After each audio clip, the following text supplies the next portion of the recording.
é o Evangelho segundo Jesus, o Cristo, a fonte eterna, o Criador, a manifestação do Criador, a expressão exata do ser de Deus.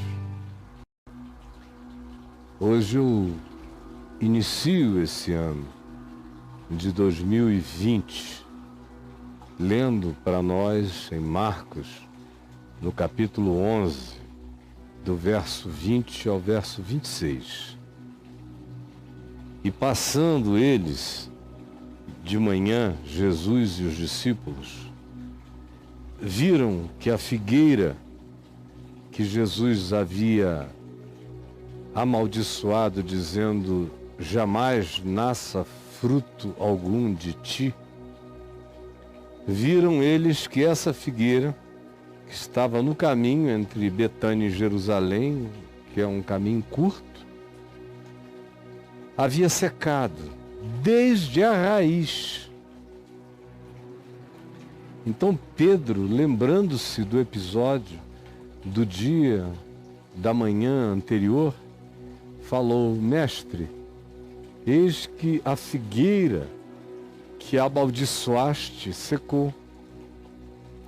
Ao que Jesus lhes disse: tende fé em Deus, porque em verdade vos afirmo que se alguém, qualquer um, qualquer pessoa, não tem que ser alguém validado, nem autenticado, nem separado para essa tarefa, é qualquer pessoa, qualquer alguém que disser a este monte, o Monte das Oliveiras, onde eles estavam, vindo de Betânia ou voltando para Betânia, era ali, naquele caminho onde está o Monte das Oliveiras. Este monte é o Monte das Oliveiras.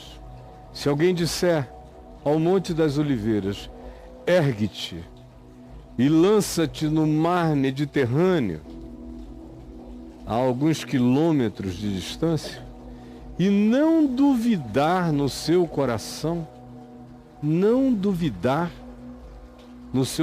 mas crer que se fará o que diz,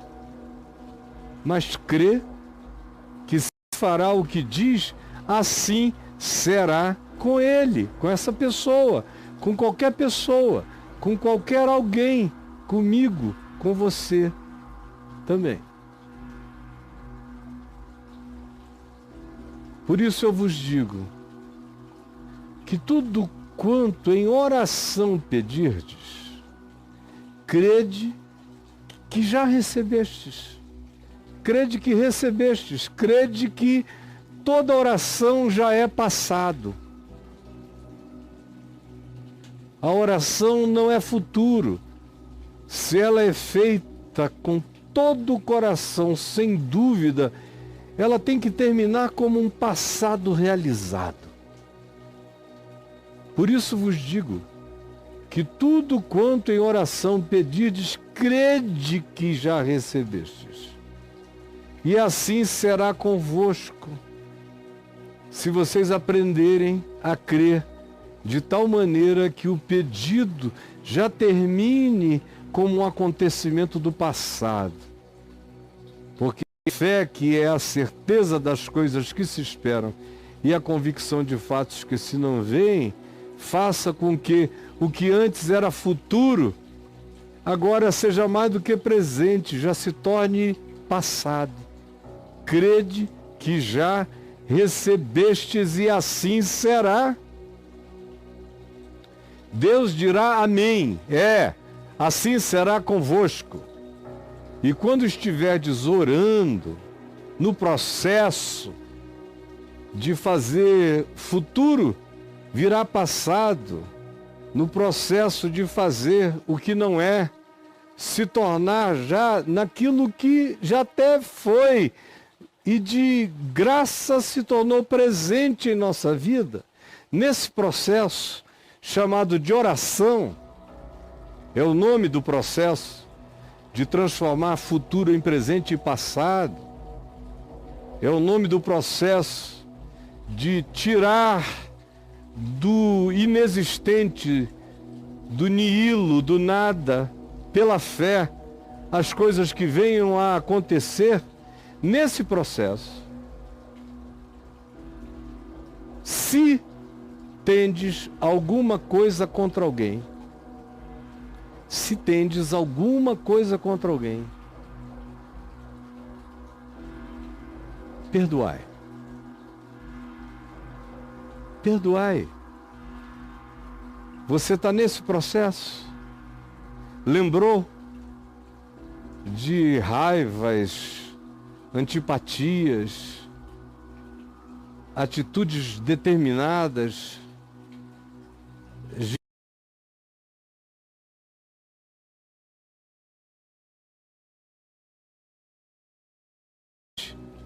em relação a quem você se tornou um ser contra. Um ser contra. Se você, no processo da oração, que é trazer as coisas que não existem à existência, que é trazer as coisas que se esperam para que se tornem factualidades já absorvidas por nós. Se nesse processo você lembrar que você existe em estado contrário à existência de algumas pessoas, se você deseja que certas pessoas morram, eu conheço muita gente que deseja que certas pessoas morram, que dizem, quando não confessam para outros publicamente, dizem para si mesmos que gostariam muito que aquela pessoa morresse. Por causa de desacordos políticos, ideológicos, filosóficos, religiosos. Eu queria que esses caras morressem. Desejaria de todo o meu coração que a vida deles fosse encurtada, ou que eles secassem. E no processo você lembra que amaldiçoa pessoas, como se elas fossem figueiras enxeridas. Você lembra dos seus espíritos de antagonismo, dos seus vetos fechados e definitivos contra pessoas. Se você estiver orando, estiver precisando, estiver buscando trazer o futuro para o presente, para torná-lo uma memória de gratidão resolvida na sua vida, porque é isso que a oração se propõe a fazer. Se no processo você lembrar que tem alguma coisa contra alguém, veja, alguém, qualquer um pode pedir, alguém, qualquer um pode obter, mas também alguém, qualquer um, precisa perdoar. Não há acepção de pessoas, nem para ter acesso e nem na condição para ter acesso. A condição para ter acesso é simples e definitiva. Se em oração lembrardes que tendes alguma coisa contra, aquela coisa maligna que nasce dentro da gente e a gente alimenta, ou a gente dá razão a si mesmo até a morte.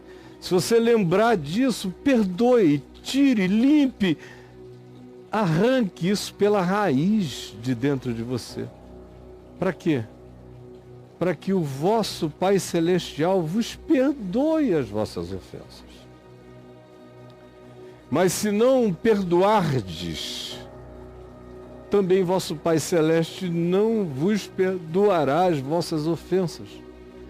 O que nos deixa saber, por Jesus, nos informa com clareza, que a oração respondida tem a ver com um coração em harmonia. É uma fé que não é apenas um grito de ousadia, mas é uma decisão de harmonia. A maioria das pessoas pensa na fé apenas como um grito de ousadia, como uma estupidez grotesca, como uma capacidade de fazer violência ao impossível. Esse é o ser humano de fé. Mas Jesus diz, sim, tem que ter fé, mas essa fé não valerá de nada se houver raiz de amargura, se houver antipatia introduzida no coração. Nada acontecerá. Tudo pode acontecer, mas nada acontecerá se você, em oração, verificar que tem algo contra alguém e não perdoar. Então pare de orar. Levante-se. Vá. Você pode até obter muitas coisas. Tem pessoas que não creem em nada e obtêm milhões, bilhões, trilhões pela sua determinação, pela sua obstinação. Até muitas vezes pela falta de princípios que só decorrem da fé. Não é disso que eu estou falando. Não é de ter, eu estou falando é de ser. O que Jesus está ensinando é isso. Que a minha oração, de qualquer um, minha ou sua, de qualquer alguém, pode nos capacitar a enfiarmos a mão no futuro. Certeza de coisas que se esperam, certeza. Convicção de fatos que se não veem, que não estão presentes. Qualquer um. Jesus disse, se crê que recebeu e não duvidar no seu coração, assim será com ele. Em verdade eu vos digo que mesmo se disserdes a este monte das oliveiras, para que ele se transplante para o mar Mediterrâneo, a 80 quilômetros daqui, assim será convosco. Nada é impossível se o seu coração tiver essa fé que não duvida. Primeira coisa que a gente tem que pensar é que essa é uma fé muito rara, porque a maioria de nós não crê em praticamente nada. A gente faz uma fezinha em algumas coisas, a gente aposta. É como às vezes eu vejo alguns acadêmicos dizerem, eu estou correndo o risco da fé.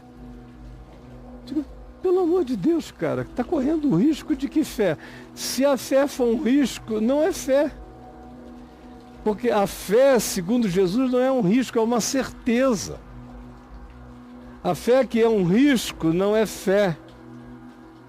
É uma tentativa de crença. É um ato semi-suicida ou suicida, em nome de Deus. Mas não é fé. A fé enraizada e plantada em Deus, na palavra, no Evangelho, é a certeza, não é o risco. É a certeza de coisas que se esperam. É a convicção de fatos que se não veem. Se alguém tiver essa fé, Jesus disse, e crê no seu coração que já recebeu, assim será com ele. Como assim foi com Jesus. Como assim foi com alguns seres humanos. Em muitas situações. Mas assim como não tem sido com a maioria esmagadora de todos nós que dizemos que somos da fé. Mas não cremos. Somos sim do medo, somos da raiva, somos do pânico, somos das crenças, somos dos riscos, somos das apostas, mas não somos da certeza. Sem certeza, o Monte das Oliveiras não se muda para o Mediterrâneo. Sem certeza, a figueira da hipocrisia não seca até a raiz. Sem certeza, eu não tomo posse antecipadamente daquilo que ainda não é, mas que no meu coração já se tornou. De tal modo que essa fé também produz gratidão antecipada. Ela não espera resultados, ela se antecipa aos resultados com o coração cheio de gratidão. Porque quem não duvida e pela fé crê que já recebeu, fica grávido de gratidão. É óbvio que é assim. Portanto, essa oração já vem carregada da gratidão dos que tomaram posse, dos que são possuidores daquilo que tinham pedido. E agora já nem pedem mais, porque a fé é a certeza da obtenção. No coração não há dúvida, há uma pacificação. E essa pacificação só vem se o coração estiver em paz com o próximo, com a vida, com a existência, com a criação, com o Criador. Ninguém fica em paz com o Criador se não ficar em paz com a criação, se não ficar em paz com a existência, se não ficar em paz com as criaturas, se não ficar em paz com o próximo. É óbvio. O que Jesus está dizendo aqui é o óbvio, é a aritmética do óbvio espiritual. E diz, por isso, se no processo de fazer futuro virá presente e alegria já do passado, porque no seu coração já se cumpriu, você lembrar que você tem alguma coisa contra alguém, perdoe. Porque sem perdão não há harmonização das dimensões. Sem perdão, meu Pai Celeste não me perdoou, e se eu não sou perdoado, eu não sou um ser integrado. Quando eu sou perdoado, eu já tenho a mão no futuro.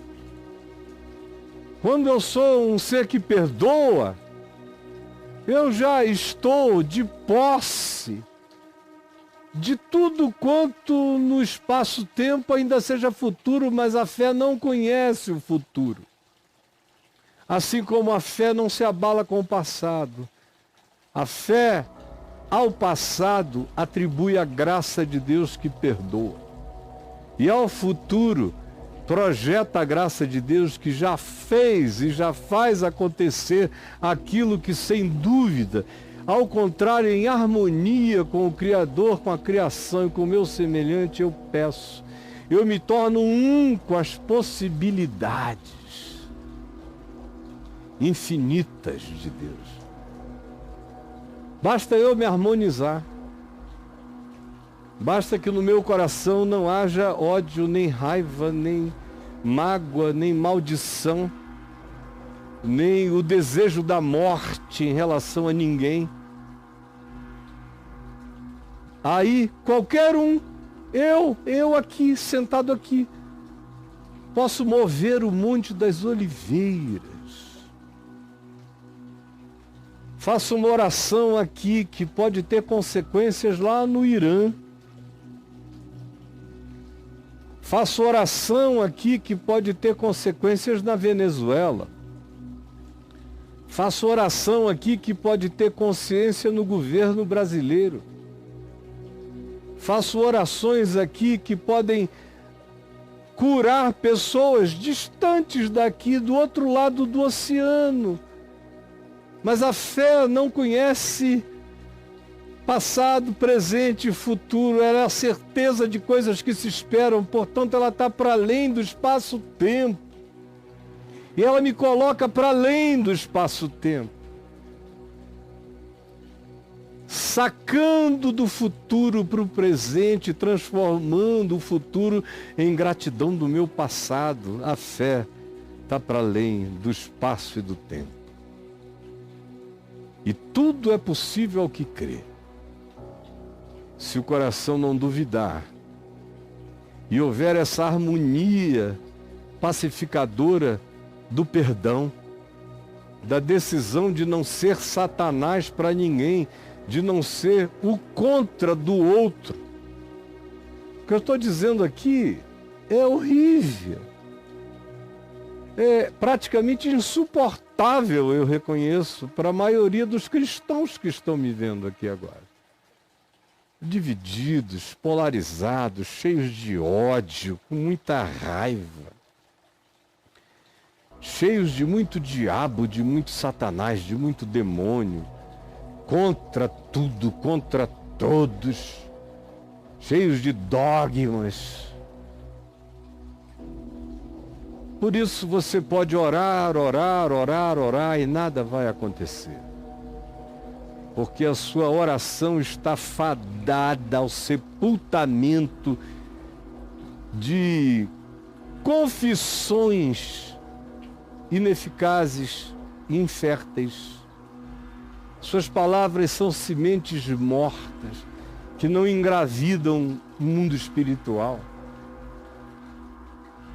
Porque se você não se tornar harmonizado com seu Pai Celeste, para que Ele perdoe as suas ofensas, e porque você tenha perdoado o que você tenha contra qualquer um, para que a sua vida entre nesse estado, nesse ciclo de harmonia, onde a fé opera.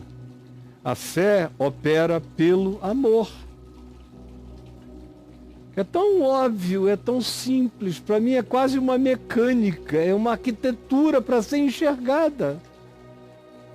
A fé opera pelo amor, por isso, se orando, detectardes qualquer coisa que tendes contra o outro, perdoar.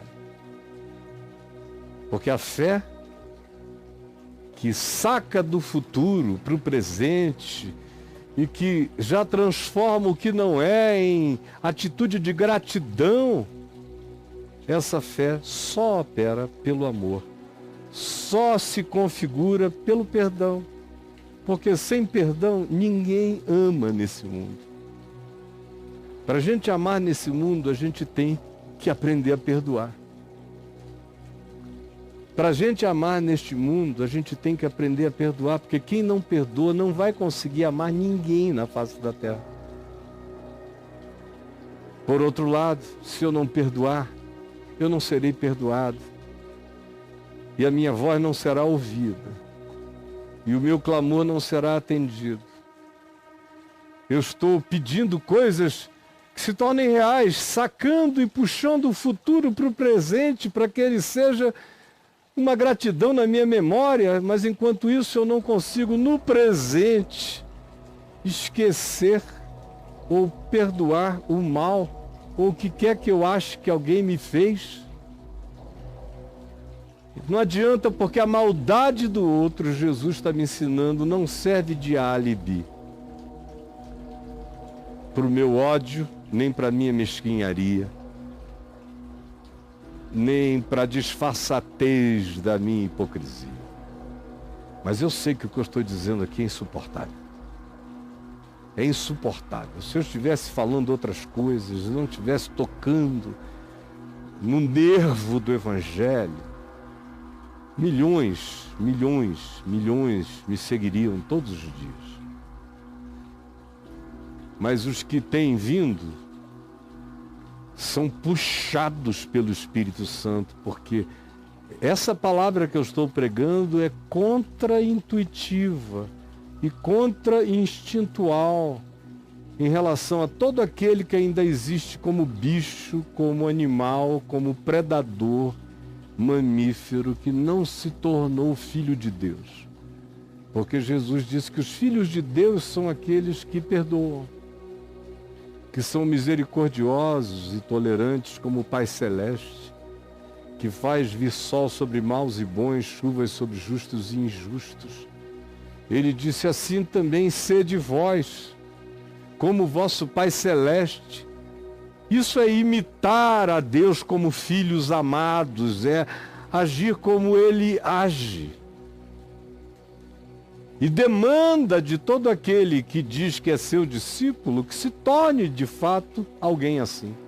Do contrário, todo privilégio se transforma em nulidade. Toda promessa não passa de vacuidade. Senhor Jesus, eu estendo a minha mão e inicio este ano pegando em milhões de vidas e de corações e puxando-as para o entendimento, para a compreensão, para o discernimento da Tua palavra, em nome de Jesus. Eu sei. E no meu coração, aqui diante de Ti, não há nada contra ninguém. Estão todos livres, todos perdoados, todos abençoados, todos prosperados na minha mente, nos meus pensamentos, nos meus desejos e nas minhas orações. Quero para todos o que eu quero para os meus filhos, para os meus netos. Eu quero. E eu quero crescer nessa paz que não duvida, nessa graça que já se sabe respondida, que anda em gratidão todo dia, não esperando resultados, mas celebrando o que tu já fizeste e que vai aparecer diante dos meus olhos, porque eu ando nessa certeza. Obrigado pela palavra eterna, por essa revelação que a cada dia se torna mais moderna, para quem entende, para quem compreende.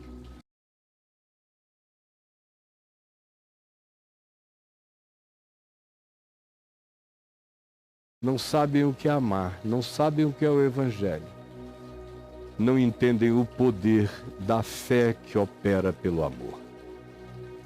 Revela-te agora e opera esse milagre na mente de milhões.